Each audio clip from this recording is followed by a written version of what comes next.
ಪ್ರೀತಿಯ ವಿದ್ಯಾರ್ಥಿಗಳೇ, ತಮಗೆಲ್ಲರಿಗೂ ಆತ್ಮೀಯ ಸ್ವಾಗತವನ್ನು ಕೋರ್ತಾ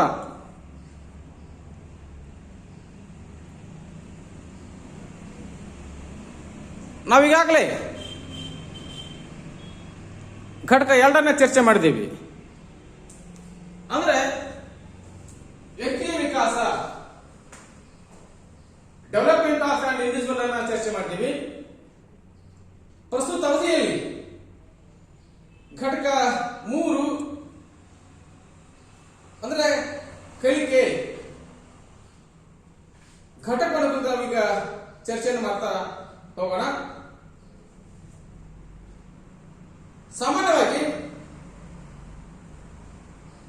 ಸಾಮಾನ್ಯ ಪರಿಭಾಷೆಯಲ್ಲಿ ನಾವು ಚರ್ಚೆ ಮಾಡಿಕೊಳ್ಳದಂತೆ ಕಲಿಕೆ ಅಂತಂದ್ರೆ ಮಕ್ಕಳಲ್ಲಿ ಕಂಡುಬರ್ತಕ್ಕಂತಹ ಓದು, ಬರಹ, ಲೆಕ್ಕಗಳನ್ನು ನಾವು ಸಂಕುಚಿತ ಅರ್ಥದಲ್ಲಿ ಕಲಿಕೆ ಅಂತ ನಾವು ಹೇಳ್ತಾ ಹೋಗ್ತೀವಿ. ಸಾಮಾನ್ಯ ಪರಿಭಾಷೆಯಲ್ಲಿ ನಾವು ಅಥವಾ ಸಂಕುಚಿತ ಅರ್ಥದಲ್ಲಿ ನಾವು ಕಂಡುಕೊಳ್ಳಕ್ಕೆ ಸಾಧ್ಯ ಆದರೆ ಮಕ್ಕಳಲ್ಲಿ ಕಂಡುಬರ್ತಕ್ಕಂತಹ ಓದು, ಬರಹ, ಲೆಕ್ಕಗಳನ್ನು ನಾವು ಕಲಿಕೆ ಕಂಡುಕೊಳ್ಳಕ್ಕೆ ಸಾಧ್ಯ ಆಗ್ತದೆ. ಇನ್ನು ಮುಂದೋದು ನಾವು ಹೇಳೋದಾದ್ರೆ ನಮ್ಮ ಸಮಸ್ಯೆಗಳಿಗೆ ಪರಿಹಾರವನ್ನ ಕಂಡುಕೊಳ್ತಕ್ಕಂಥದ್ದು, ಅದನ್ನ ನಾವು ವಿಶೇಷವಾಗಿ ಕಲಿಕೆ ಕಂಡುಕೊಳ್ಳಕ್ಕೆ ಸಾಧ್ಯ ಆಗ್ತದೆ. ಹಾಗಾಗಿ man is A always learner, ಮನುಷ್ಯ ನಿರಂತರ ಕಲಿಕಾರ್ಥಿ. ಹಾಗಿದ್ದಾದ್ರೆ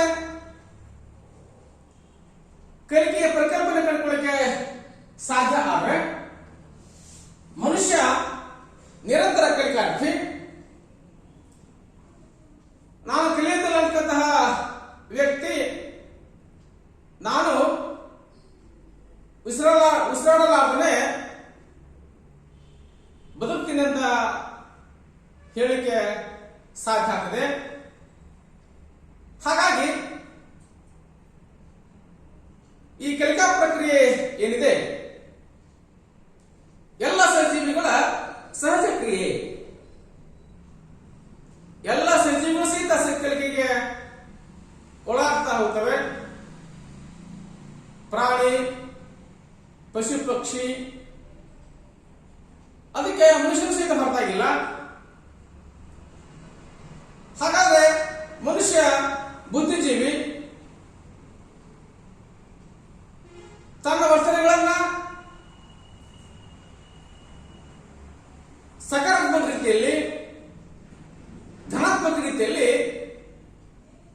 ಬದಲಾಯಿಸತಕ್ಕಂಥ ಸಾಮರ್ಥ್ಯ ಅವನಿಗೆಲ್ಲದನ್ನು ಕಂಡುಕೊಳ್ಳಕ್ಕೆ ಸಾಧ್ಯ ಆಗ್ತದೆ.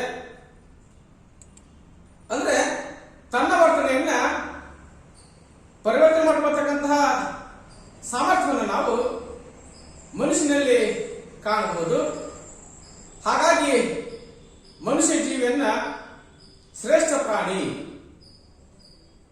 ಎಲ್ಲ ಜೀವಿಗಳಲ್ಲೂ ಸಹಿತ ಮನುಷ್ಯ ಶ್ರೇಷ್ಠ ಜೀವನ ಕಂಡುಕೊಳ್ಳಕ್ಕೆ ಸಾಧ್ಯ ಆಗ್ತದೆ. ಸಾಮಾನ್ಯ ನಾವು ಚರ್ಚೆ ಮಾಡ್ಕೊಂಡ್ರೆ ಕಲಿಕೆ ಅಂತಂದ್ರೆ ವ್ಯಕ್ತಿಯ ವರ್ತನೆಯಲ್ಲಿ ಬದಲಾವಣೆಯನ್ನ ಅಥವಾ ಪರಿವರ್ತನೆಯನ್ನ ತರತಕ್ಕಂತಹ ಪ್ರಕ್ರಿಯೆ ಏನಿದೆ ಅದನ್ನು ನಾವು ವಿಶೇಷವಾಗಿ ಕಲಿಕೆ ಕಂಡುಕೊಳ್ಳಕ್ಕೆ ಸಾಧ್ಯ ಆಗ್ತದೆ. ಶಿಕ್ಷಣದ ಪ್ರಮುಖ ಗುರಿ ವರ್ತನೆಯ ಪರಿವರ್ತನೆ.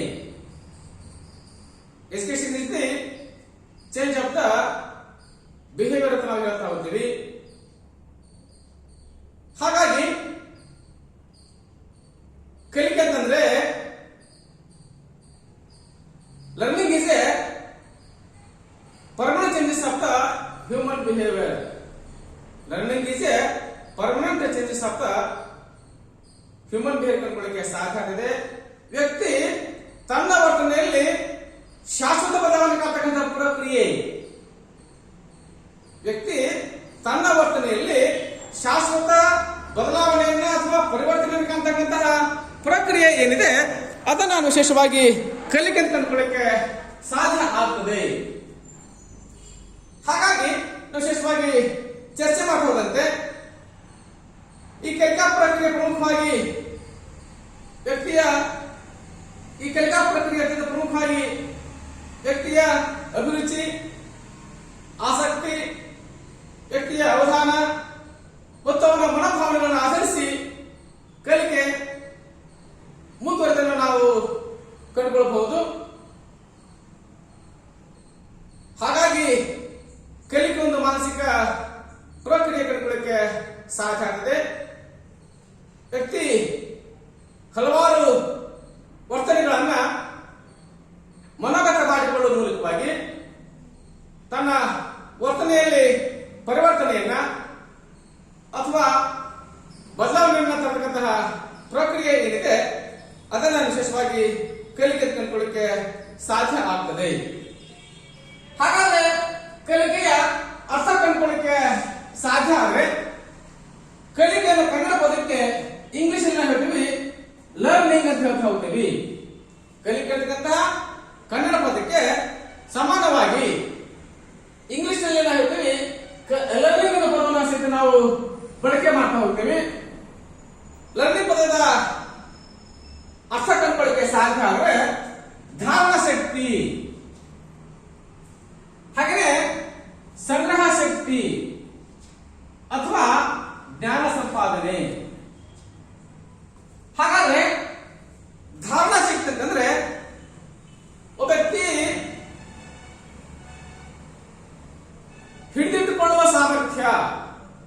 ಒಬ್ಬ ವ್ಯಕ್ತಿ ಆಗಿರ್ತಕ್ಕಂಥವನು ಏನನ್ನ ಕಲಿತಾನ ಮುಖ್ಯ ಅಲ್ಲ, ಕಲಿತದ್ದನ್ನ ಎಷ್ಟರ ಮಟ್ಟಿಗೆ ಅವನು ಹಿಡಿದುಕೊಳ್ಳಿಕ್ಕೆ ಅವನು ಸಾಧ್ಯ ಆಗ್ತದೆ, ಕ್ಯಾಪ್ಚರ್ ಮಾಡ್ಕೊಳ್ತಾನೆ ಅನ್ನೋದನ್ನ ನಾವು ಕಂಡುಕೊಳ್ಳಕ್ಕೆ ಸಾಧ್ಯ ಆಗ್ತದೆ. ಹಾಗಾಗಿ ವಿಶೇಷವಾಗಿ ಹೇಳ್ತಾ ಹೋಗ್ತೀವಿ ಧಾರಣ ಶಕ್ತಿ ಅಂದ್ರೆ ಕಲಿತದ್ದನ್ನ ಹಿಡಿದುಕೊಳ್ತಕ್ಕಂತಹ ಸಾಮರ್ಥ್ಯ ಅಂತ ನಾವು ವಿಶೇಷವಾಗಿ ಅದನ್ನ ಹೇಳ್ತಾ ಹೋಗ್ತೀವಿ. ಸಂಗ್ರಹ ಶಕ್ತಿ ಅಂದ್ರೆ ಅದನ್ನ ಕೂಡಿಸಿಕೊಳ್ತಕ್ಕಂಥ ಸಾಮರ್ಥ್ಯ ಅಥವಾ ಕೂಡಿಟ್ಕೊಳ್ತಕ್ಕ ಸಾಮರ್ಥ್ಯ, ಅದನ್ನ ವಿಸ್ಮೃತಿ ಆಗದ ರೀತಿಯಲ್ಲಿ, ಮರಳಿಗೆ ಜಾರದ ರೀತಿಯಲ್ಲಿ ಅದನ್ನ ಸ್ಟೋರೇಜ್ ಮಾಡತಕ್ಕಂಥ ಸಾಮರ್ಥ್ಯ ಅಥವಾ ಕೆಪಾಸಿಟಿ ಏನಿದೆ ಅದನ್ನ ವಿಶೇಷವಾಗಿ ಚರ್ಚೆ ಸಹಿತ ಮಾಡ್ತಾ ಹೋಗ್ತೀವಿ. ನೆಕ್ಸ್ಟ್ನಾಗಿ ಜ್ಞಾನ ಸಂಪಾದನೆ. ಹಾಗಾಗಿ ವಿಶೇಷವಾಗಿ ಚರ್ಚೆ ಮಾಡುವುದಂತೆ ಕಲಿಕೆಯನ್ನು ಕನ್ನಡ ಪದಕ್ಕೆ ಇಂಗ್ಲಿಷ್ ಅಲ್ಲಿ ನಾವು ಲರ್ನಿಂಗ್ ಪದವನ್ನು ಸಹಿತ ನಾವು ಬಳಕೆ ಮಾಡ್ತಾ ಹೋಗ್ತೀವಿ. ಲರ್ನಿಂಗ್ ಪದಕ್ಕೆ ಕನ್ನಡದಲ್ಲಿ ಕಂಡುಕೊಳ್ಳಕ್ಕೆ ಸಮಾನ ಪದ ಕಂಡುಕೊಳ್ಳಕ್ಕೆ ಸಾಧ್ಯ ಆದ್ರೆ ಧಾರಣ ಶಕ್ತಿ, ಸಂಗ್ರಹ ಶಕ್ತಿ ಮತ್ತು ಜ್ಞಾನ ಸಂಪಾದನೆ ಕಂಡುಕೊಳ್ಳಕ್ಕೆ ಸಾಧ್ಯ ಸಹಿತ ಆಗ್ತಾ ಹೋಗ್ತದೆ. ಹಾಗಿದ್ದರೆ ಸಾಮಾನ್ಯವಾಗಿ ವಿದ್ಯೆ ಅಥವಾ ಜ್ಞಾನ ಗಳಿಸುವುದು, ವಿದ್ಯೆ ಅಥವಾ ಜ್ಞಾನ ಗಳಿಸ್ತಕ್ಕಂತಹ ಪ್ರಕ್ರಿಯೆ ಕಲಿಕೆ ಆಗಲಿಕ್ಕೆ ಸಾಧ್ಯ ಆಗ್ತದೆ. ಜೊತೆಗೆ ಪ್ರಸ್ತುತ ಸ್ಥಿತಿಯ ಮಾರ್ಪಾಡು ಅಂದ್ರೆ ಇಂದಿನ ಸ್ಥಿತಿ ಏನಿದೆ ಅದನ್ನ ಸಮಾಪ್ತಿ ಮಾಡಿಫಿಕೇಶನ್ ಅಂತ ಕಂಡುಕೊಳ್ಳಕ್ಕೆ ಸಾಧ್ಯ ಆಗ್ತದೆ. ನೋಡಿ ಹೇಳ್ತಾ ಹೋಗ್ತಾರೆ, ಹುಡುಗ ಬದಲಾವಣೆಯಾಗಿದ್ದಾನೆ, ಹುಡುಗಿ ಬದಲಾವಣೆಯಾಗಿದ್ದಾಳೆ, ಹುಡುಗ ಜಾಣ ಆಗಿದ್ದಾನೆ, ಹುಡುಗಿ ಜಾಣ ಆಗಿದ್ದಾಳೆ. ಯಾಕೆ ಜಾಣ ಈ ರೀತಿ ಪದವನ್ನು ನಾವು ಬಳಕೆ ಮಾಡ್ತಾ ಹೋಗ್ತೀವಿ ಅಂದ್ರೆ ನನ್ನ ವರ್ತನೆಯಲ್ಲಿ ಬದಲಾವಣೆ ಆಗಿದೆ, ಪರಿವರ್ತನೆ ಆಗಲಿಕ್ಕೆ ಸಾಧ್ಯ ಆಗಿದೆ, ನಾನು ವಿದ್ಯಾವಂತ ಆಗಿದ್ದೀನಿ. ಹಾಗಾಗಿ ಅನಗತ್ಯ ಅಂಶಗಳ ವಿಸರ್ಜನೆ. ವ್ಯಕ್ತಿ ಬದಲಾವಣೆಯಾಗಿದ್ದಾನೆ, ತನ್ನ ಜೀವನಕ್ಕೆ ಯಾವುದು ಅನಗತ್ಯ ಅನಿಸ್ತದೆ, ಯಾವುದರ ಅಗತ್ಯವಿಲ್ಲೋ ಅದನ್ನ ವಿಸರ್ಜನೆ ಮಾಡತಕ್ಕಂಥ ಪ್ರಕ್ರಿಯೆ, ಅದನ್ನ ಕಡಿತಗೊಳಿಸತಕ್ಕಂಥ ಪ್ರಕ್ರಿಯೆ, ಅದನ್ನ ವಿಘಟಿತಗೊಳಿಸತಕ್ಕಂಥ ಪ್ರಕ್ರಿಯೆ ಏನಿದೆ ಅದನ್ನ ವಿಶೇಷವಾಗಿ ಉಂಟಾಗಿರುವಂತಹ ಕಲಿಕೆಯನ್ನು ಕಂಡುಕೊಳ್ಳಿಕ್ಕೆ ಪ್ರಯತ್ನ ಸಹಿತ ನಾವು ಮಾಡ್ತಾ ಹೋಗಬಹುದು.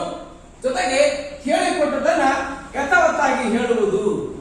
ನಾವೆಲ್ಲಿ ಹೇಳಿಕೊಟ್ಟು ಹೋಗ್ತೀವಿ ಅದನ್ನ ಯಥಾವತ್ತಾಗಿ ಅಂದ್ರೆ ತಪ್ಪಲಾರದ ರೀತಿಯಲ್ಲಿ ಪುನಃ ಹೇಳ್ತಕ್ಕಂತಹ ಸಾಮರ್ಥ್ಯ ಏನಿದೆ ಅದನ್ನ ವಿಶೇಷವಾಗಿ ನಾವು ಕಲಿಕೆ ಕಂಡುಕೊಳ್ಳಿಕ್ಕೆ ಸಾಧ್ಯ ಆಗ್ತದೆ. ಜೊತೆಗೆ ಹೊಸ ವಿಷಯ ಮತ್ತು ಸಾಮರ್ಥ್ಯಗಳನ್ನು ಮನೋಗತ ಮಾಡಿಕೊಳ್ಳುವ ಪ್ರಕ್ರಿಯೆ, ಹೊಸ ವಿಷಯ ಮತ್ತು ಸಾಮರ್ಥ್ಯಗಳನ್ನ, ಹೊಸ ಹೊಸ ವಿಷಯಗಳನ್ನ, ಹೊಸ ಹೊಸ ಸಾಮರ್ಥ್ಯಗಳನ್ನ ಮನೋಗತ ಮಾಡ್ಕೊಳ್ಳುವ ಪ್ರಕ್ರಿಯೆ ಅಥವಾ ಅದನ್ನ ಅರ್ಜಿಸಿಕೊಳ್ಳತಕ್ಕಂಥ ಪ್ರಕ್ರಿಯೆ, ಅದನ್ನ ಕಲಿತುಕೊಳ್ಳತಕ್ಕಂಥ ಪ್ರಕ್ರಿಯೆ ಏನಿದೆ ಅದನ್ನ ವಿಶೇಷವಾಗಿ ನಾವೇನಂತೀವಿ ಕಲಿಕೆ ಕಂಡುಕೊಳ್ಳಿಕ್ಕೆ ಸಾಧ್ಯ ಸಹಿತ ಆಗ್ತಾ ಹೋಗ್ತದೆ. ಇನ್ನ ವ್ಯಾಖ್ಯೆಗಳು, ಮನೋವಿಜ್ಞಾನಿ ಥಾರ್ಡೈಕ್ ಹೇಳ್ತಾರೆ, ಅಕಾರ್ಡಿಂಗ್ ಟು ಥಾರ್ಡೈಕ್ ಪ್ರಕಾರ ಕಲಿಕೆ ಅಂತಂದ್ರೆ ಪ್ರಚೋದನೆ ಮತ್ತು ಪ್ರತಿಕ್ರಿಯೆಗಳ ನಡುವಿನ ಸಂಬಂಧವೇ ಕಲಿಕೆ.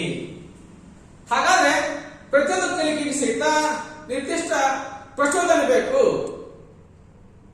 ಆ ಪ್ರಚೋದನೆ ನಿರ್ದಿಷ್ಟ ಪ್ರತಿಕ್ರಿಯೆಯನ್ನು ಅನುಸರಿಸಿ ಮುಂದುವರಲಿಕ್ಕೆ ಸಾಧ್ಯ ಆಗ್ತದೆ.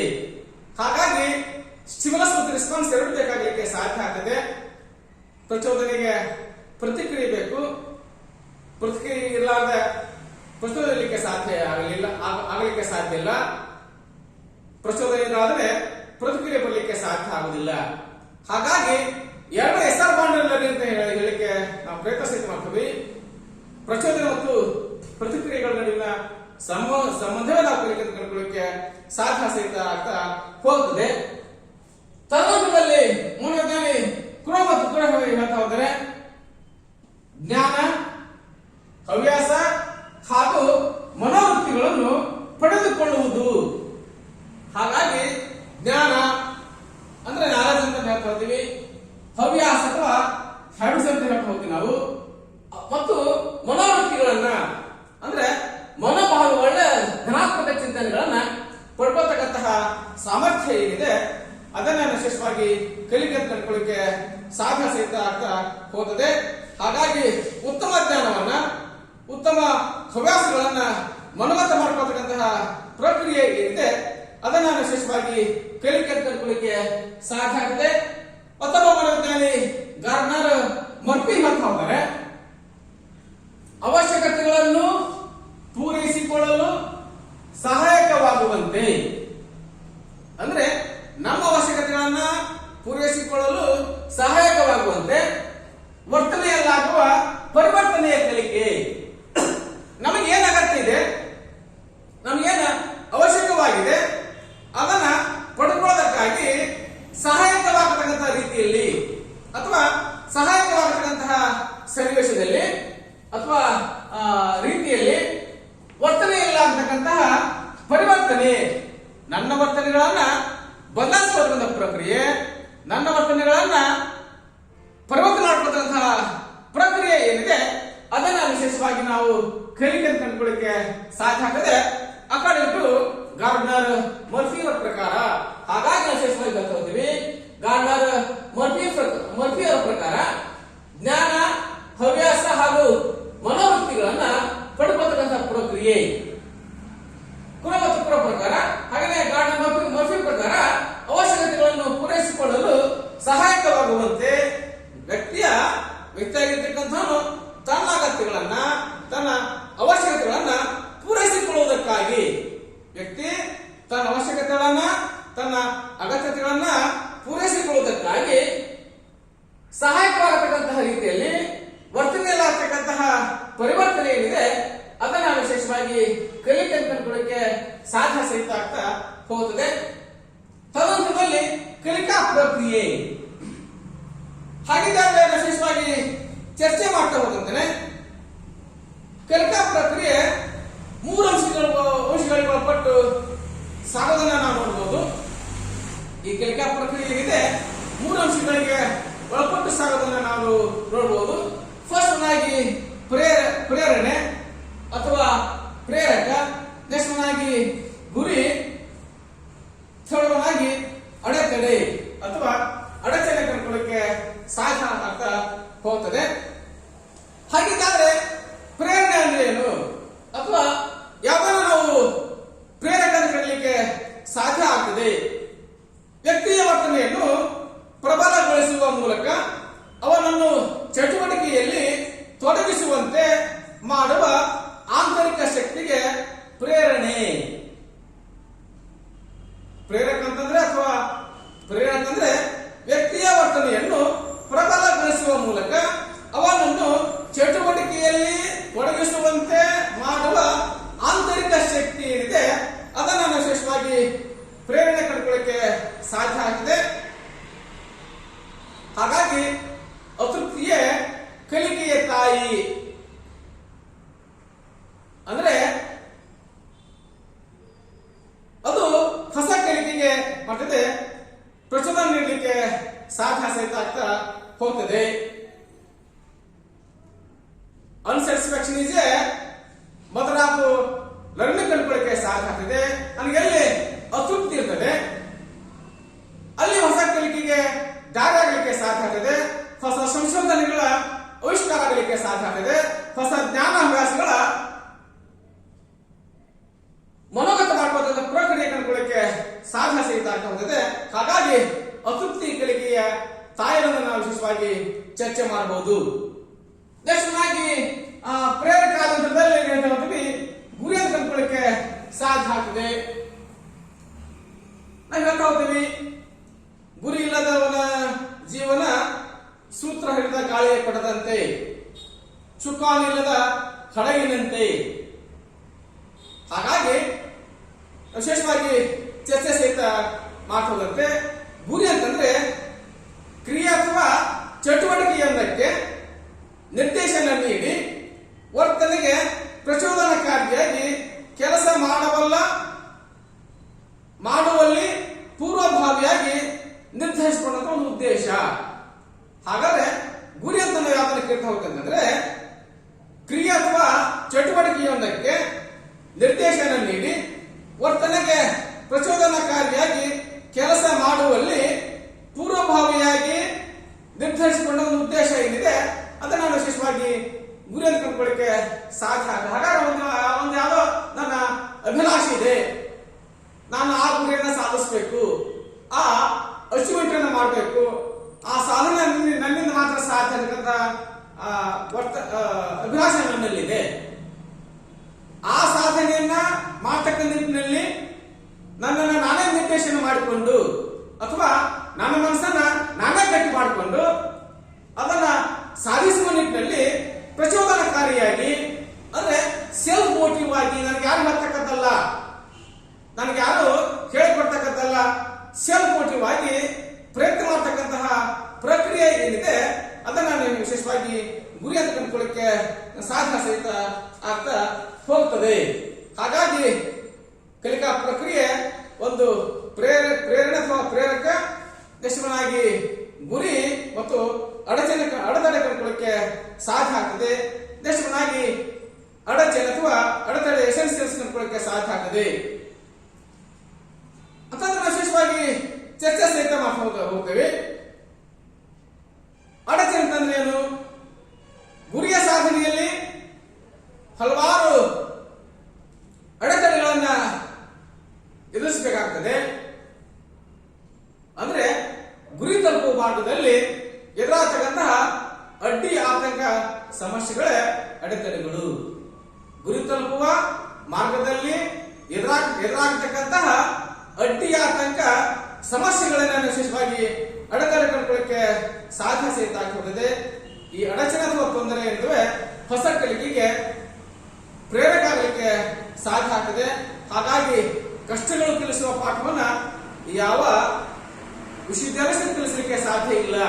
ಮನುಷ್ಯ ಕಷ್ಟದಲ್ಲಿ ಜೀವನ ಸಾಧಿಸಲಿಕ್ಕೆ ಸಾಧ್ಯ ಆಗಿರಬೇಕು. ಹಾಗಾಗಿ ಕಲಿಕಾ ಪ್ರಕ್ರಿಯೆಯಲ್ಲಿ ಅಡಚಣೆ ಪಾತ್ರ ಏನಿದೆ ಅತ್ಯಂತ ಪ್ರಮುಖವಾಗಿ ಕಂಡುಕೊಳ್ಳಿಕ್ಕೆ ನಾವು ಪ್ರಯತ್ನ ಮಾಡಬಹುದು.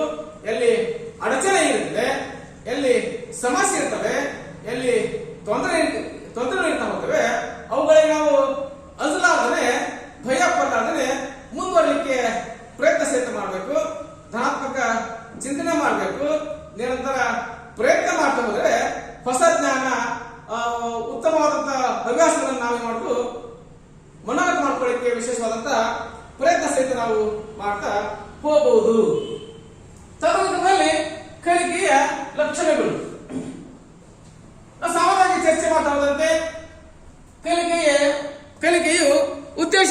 ಪ್ರಕೃತಿಗತವಾದದ್ದು.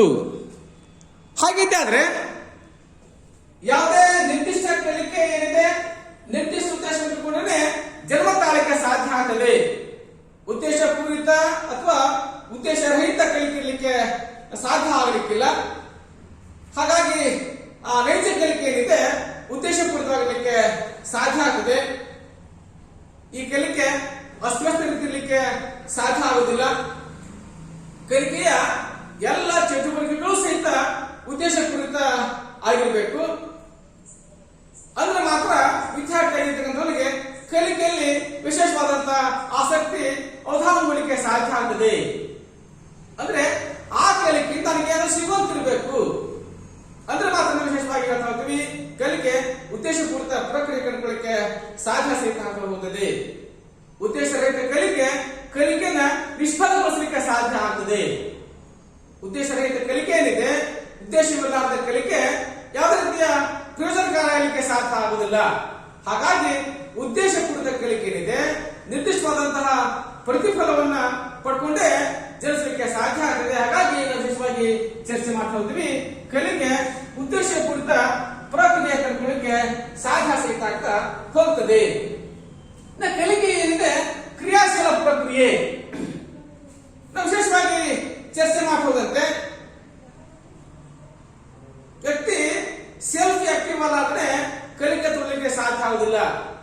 ವ್ಯಕ್ತಿ ತಾನು ಕಲಿಕೆಯಲ್ಲಿ ತನ್ನ ತಾನು ತೊಡಗಿಸಿಕೊಳ್ಬೇಕು. ಕಲಿಕೆಯಲ್ಲಿ ನಾನು ಕ್ರಿಯಾಶೀಲ ಪ್ರಕ್ರಿಯೆಯಲ್ಲಿ ತೊಡಗಿಸಿಕೊಳ್ಳಲಾರದೇ ಯಾವುದೇ ರೀತಿಯ ಕಲಿಕೆ ಉಂಟಾಗಲಿಕ್ಕೆ ಸಾಧ್ಯ ಆಗುವುದಿಲ್ಲ. ಫಾರ್ ಎಕ್ಸಾಂಪಲ್ ಆಗಿ ನಾವು ಒಂದು ಕುದುರೆಗೆ ಬಾಯಾರಿಕೆ ಆಗಿದೆ, ಕುದುರೆನ ನಾವು ಮಾಡ್ತಾ ಹೋಗ್ತೀವಿ, ಹೊಳೆಗೆ ಕರ್ಕೊಂಡು ಹೋಗ್ತೀವಿ ಅಥವಾ ಕೆರೆಗೆ ಕರ್ಕೊಂಡು ಹೋಗ್ತೀವಿ. ಕುದುರೆ ಕುಡಿಬೇಕು. ಕುದುರೆ ಸವಾರ ಆ ಕುದುರೆನ ನೀರಿಗೆ ಕರ್ಕೊಂಡು ಹೋಗಲ್ಲ, ನೀರು ಒದಗಿಸಿ ಕರ್ಕೊಂಡು ಹೋಗಲ್ಲ ವಿನಃ ಕುದುರೆಗೆ ನೀರು ಕುಡಿಸಲಿಕ್ಕೆ ಸಾಧ್ಯ ಇಲ್ಲ.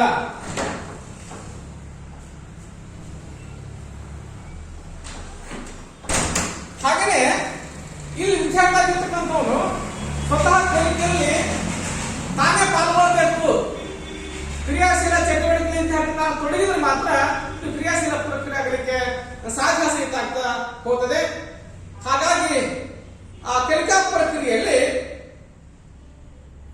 ಶಿಕ್ಷಕನಿಗಿಂತ ವಿದ್ಯಾರ್ಥಿಗೆ ಹೆಚ್ಚಿನ ಪಾತ್ರವನ್ನ ವಿದ್ಯಾರ್ಥಿ ಪಾತ್ರ ಹೆಚ್ಚಿನದನ್ನು ಕಂಡುಕೊಳ್ಳಿಕ್ಕೆ ಸಾಧ್ಯ ಸಹಿತ ಆಗ್ತಾ ಹೋಗ್ತದೆ. ಹಾಗಾಗಿ ವಿಶೇಷವಾಗಿ ಚರ್ಚೆ ಸಹಿತ ಮಾಡ್ತಾ ಹೋಗ್ತೀವಿ. ಮಕ್ಕಳ ಕ್ರಿಯಾಶೀಲ ಚಟುವಟಿಕೆ ಕಲಿಕೆ ಫಲಪ್ರದ ಆಗಲಿಕ್ಕೆ ಪ್ರಮುಖ ಸಲಹೆಯನ್ನು ಕಂಡುಕೊಂಡು ನಾವು ಪ್ರಯತ್ನ ಸಹಿತ ಮಾಡಬಹುದು. ಹಾಗಾಗಿ ವಿದ್ಯಾರ್ಥಿಗಳನ್ನು ಕ್ರಿಯಾಶೀಲ ಚಟುವಟಿಕೆಯಲ್ಲಿ ತೊಡಗಿದರೆ ಮಾತ್ರ ಕಲಿಕೆ ತನ್ನ ಪ್ರತಿಫಲವನ್ನು ಕಂಡುಕೊಳ್ಳಿಕ್ಕೆ ವಿಶೇಷವಾದಂತಹ ಪ್ರಯತ್ನ ಸಹಿತ ಮಾಡ್ತಾ ಹೋಗಬಹುದು. ಇನ್ನು ವಿಶೇಷವಾಗಿ ಕಂಡುಕೊಳ್ಳಿಕ್ಕೆ ಸಾಧ್ಯ ಆಗ್ತದೆ. ಕಲಿಕೆಯು ವೈಯಕ್ತಿಕ ಮತ್ತು ಸಾಮಾಜಿಕ ಚಟುವಟಿಕೆ ಆಗಲಿಕ್ಕೆ ಸಾಧ್ಯ ಆಗಿದೆ.